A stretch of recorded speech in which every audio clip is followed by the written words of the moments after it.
Africa Content TV.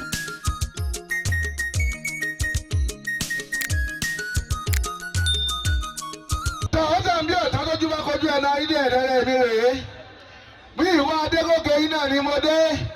Ọ̀pọ̀lọpọ̀ yìí náà bá rí mi nínú sinimá oríṣiríṣi nǹkan lè máa sọ lẹ́yìn mi. Ẹlòmíì ò ní máa wo bọ̀bọ́ ìbábá wèrè ni. Ẹni ń jẹ́ wáyà láì ṣe pẹ́ náà mi jẹ́ píráyà. Ìwọ tó bá gbọ́dọ̀ máa sọ lẹ́yìn mi ò lè sọ lójú mi. Náwó kèmí wà kí n rí ọ. Kò sólú ẹ̀. Tọ́ba bí ọ̀rẹ́ ọ̀nà wọn, tọ́ba bí ọ̀rẹ́. Ìwọ tó bá pẹ́ tó máa sọ lẹ́yìn mi ò lè sọ lójú mi. Náwó kèmí wà kí n rí ọ. Sáwọn tó wà bí olówó ni àbẹ́rù ń bà wọ́n. Àbẹ́ ń wò mí bí Sam Larry ni. Àgídìgbò náà ló tó bẹ́ẹ̀. Àgídìgbò rédíò méjèèjì àti tẹlifíṣàn. Àgídìgbò gangan lójú ìlú. Tẹ́ máa sọ pa rédíò tó ní túmọ̀. Oriyomi dé. Oriyomi dé. Wọ́n mọ̀ pé gbogbo olódodo ló wà ń bí yìí. Mo rí pé bí a ṣe ń bá wa sọ̀rọ̀ là ń gbọ́ lẹ́yọ kọ̀ọ̀kan. Mo kí àbúrò mi dáadáa. Oore ò ní bàjẹ́. Àṣẹ. Orí rẹ̀ jọ orí kíní. Orí igi ló jẹ dé o. Dúrùngbọ̀n rẹ̀ bá bò díẹ̀ sí. Orí igi ló jọ. Ẹ gbé nǹkan sálọ tẹ jẹ táwọn. Ọjọ́ ọkùnrin kan báyìí. Ta ló wà lórí social media? Ta ló gbé nǹkan sálọ náà àwọn méjèèjì? Mi ẹ̀rí pé irùngbọ̀n mi ò rí lẹ́gbẹ̀ẹ́gbẹ́ bíi tiẹ̀ báyìí. Kò ní pẹ́ yọ jáde. Irùngbọ̀n tẹ́ pé mọ́. Ọmọ ìgbọ́nùgbọ̀n máa ń ṣe family planning. Ó ti ṣe fún rárá rẹ̀ kò lè jù wá lọ. Àwọn ọmọ kí gbogbo wa lẹ́ẹ̀kan sí ojú òní tì wá. Mo rí pé ẹ̀dá bá lórí ọ̀pẹ ó kò ní ká máa béèrè lọ́wọ́ rẹ̀ pé sọ́lá le. Ó kò ká máa béèrè pé sẹ́ẹ̀dì odò bí dáàdì ọ̀gbádùn orí ọ̀pẹ ẹ̀sà amusement park. Débi kó yẹ pé wọn nàjú fàràǹdà léhùn.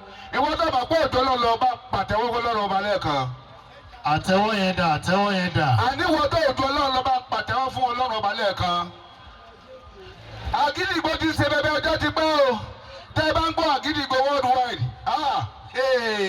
Ọ̀gá àfi Oriyomi náà mo ti gbọ́ nísìsiyìí pé ìjọba àbílẹ̀ kọ̀ọ̀kan wà.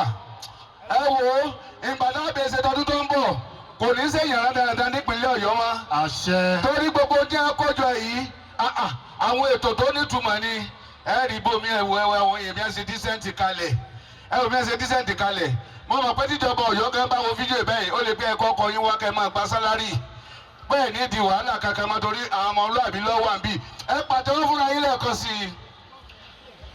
My name is Adegoke Muyiwa. I'm a complete actor. Yes. Mi ò kúrú, mi ò sì ga. Wọ́n náwó lé mi lórí. Torí wọ́n fi ń kọ́lẹ̀ ẹnu mi. Èèyàn lé nírú mi kó ní ọgbọ́nù transformer. Ìwọ́n tó wà pọ̀ pàdé ọmọ alálùbáríkà bí torí Yomi bá mi pàtẹ́wọ́ fún Ọlọ́run lẹ́ẹ̀kan sí i. Ìjìnlẹ̀. Ẹ̀gbọ́n mi mo wà pẹ̀lú yín. Èwo lẹ̀gbọ́n rẹ̀ jọ́ mélòó mi dùn ọ́ lọ, mo wú ni. Tá a sọ bẹ́ẹ̀. Ọmọ wúwú ni mí. Ẹ̀yin ọmọ yìí pé wọ́n máa ń rán wá sí yín àwọn ìkan ilé jíṣẹ́ fún yín ni. Ṣé èsì pé kẹ́ wá nà mí? Ìwọ̀n ni àwa nà yín. Lórí ẹ̀rù ń bá yẹn. Wọ́n ṣe àwa kó wà pò yín wá ṣùgbọ́n ẹ̀rù máa ń bà wá láti súnmọ́ yín. Pé kẹ́ kó wà pò mi. Ẹ̀yìn bá tọ́ bá pò mi yóò bá ń káchífù. Àti yóò bá rọ́ọ̀bù. Àti ilé inú ìṣáná yẹn kọ́ mú yẹn jáde mọ́. Kẹ́nìyàn. Tí máa wà ní ìṣáná báyìí. Tẹ́ ẹ fi hàn mí ní gbogbo nǹkan tó ní ó mú mi débẹ̀ tó ní mú mi débẹ̀ ta. Ẹ̀yọ́ bó ṣe wà yìí. Àwọn èèyàn mọ̀ ọ́ pé kí ni wàláì kẹ́yìn ṣé ẹ̀pẹ́ máa ń tú àṣírí àbúrò rẹ̀. Ẹ̀mí kàfẹ́ wọn mọ̀ ẹ́ kó o fẹ́ dá tí n bá sẹ̀yìn ẹgbẹ́ K47 wà ẹ wá ní bá mi. Ẹ̀gbọ́n ta ni máa ń fún yín lẹ́sìn tí ò dáadáa ẹ bá kí i. Ẹ̀yin náà. Rárá tẹlifíṣàn ni. Tẹlifíṣàn ni. A fẹ́ ṣe láti fún àwọn àlejò pàtàkì tí wọ́n wà.